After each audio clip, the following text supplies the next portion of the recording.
Maaf sahabat semua, saya jadi kelewatan mau menceritakan sejarah sebuah meeting rahasia di bulan November tahun 1910 yang merubah center of universe, yang merubah peta dunia dan arah dunia hingga saat ini. Oke, baiklah, saya ceritakan. Dalam sebuah pertemuan rahasia di tahun 1910 yang terjadi di Jekyll Island, di mana pertemuan tersebut terus disangkal oleh mereka yang hadir hingga 20 tahun kemudian. Hingga tahun 1930 adalah mereka, Amerika, berencana membuat sistem keuangan bank sentral di Amerika dan di dunia. Awalnya adalah kegelisahan para kapitalis atas kejadian kepanikan ekonomi di tahun 1907, di mana menurut mereka perbaikan sistem perbankan harus ditingkatkan, hingga usulan membangun central bank serta kendali atas currency diciptakan. Dalam pertemuan tersebut yang diinisiasi oleh keluarga Rothschild beserta 8 kapitalis didukung oleh Partai Republik mendapat perlawanan sengit dari para kongresmen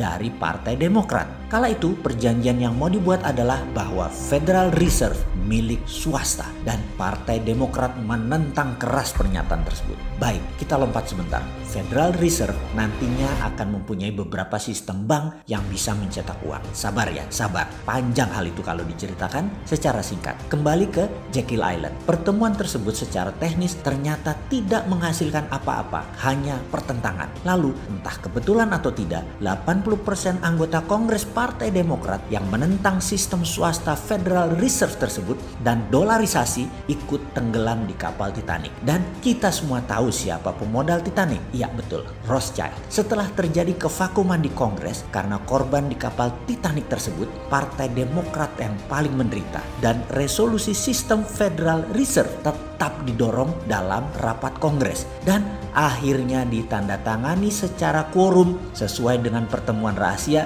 di Jekyll Island tersebut, dan semuanya yang terbanyak adalah Partai Republik. Oke, kita sudah mulai terbayang gambarannya ya. Kita lanjutkan. Kita ingatkan lagi, mata uang dunia sebelum diputuskan dalam Bretton Woods adalah pound sterling. Jadi, dolar menguasai dunia adalah Grand Plan 35 tahun sejak dari November 1910. Sungguh, strategi pelaksanaan atas sistem sentral keuangan tadi adalah mendesain dolar menjadi mata uang dunia, mengalahkan pound sterling, dan membuat dolar Amerika menjadi kendali dunia. Dan Perang Dunia Pertama serta Kedua secara dalam tanda petik tidak sengaja dimanfaatkan dengan cerdik oleh Amerika untuk memukul kekuatan Eropa untuk pindah ke Amerika, termasuk menggeser pound sterling menjadi dolar, mata uang dunia. Dan semua ini sesuai dengan isi dalam pertemuan rahasia di tahun 1900 tersebut.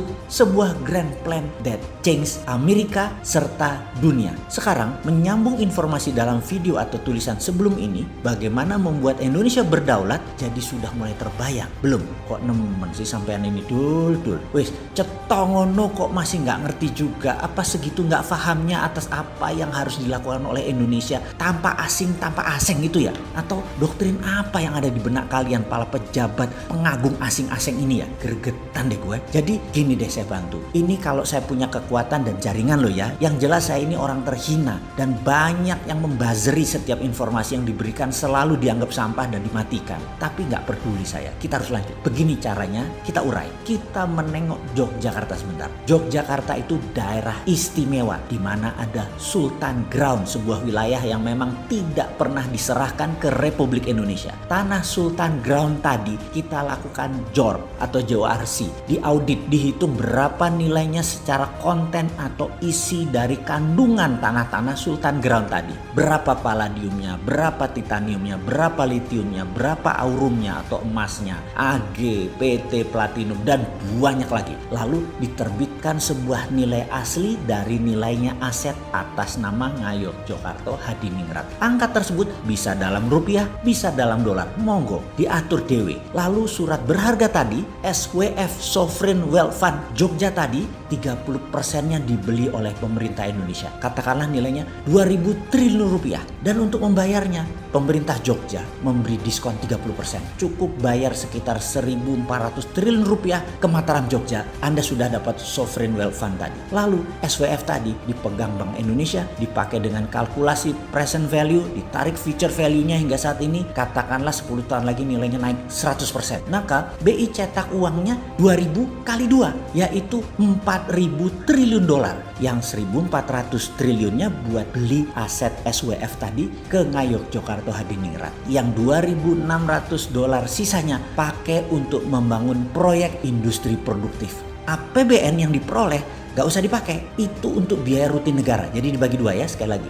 Yang APBN yang 1.800 triliun tadi pakai untuk biaya rutin. Untuk membangun proyek dan industri produktif pakai SWF yang dicetak oleh BI senilai 2.600 triliun. Jadi jaminan terhadap 4.000 triliun tadi ada dua. Satu, SWF-nya Mataram Jogja, dan kedua proyek produktif industri dan manufaktur yang semuanya saya sarankan sih sebenarnya adalah untuk UKM, tapi nggak usah 80% saja untuk UKM, sisanya untuk industri-industri besar seperti BUMN. Sekarang sahabat pasti sudah mulai paham, dan pertanyaan berikutnya, kapan saya boleh sowan ke Ngarso Dalem wahai Gusti Mangkubumi? Kapan pejabat sowan ke Yogyakarta? Kita buat seperti Jekyll Island Club yuk.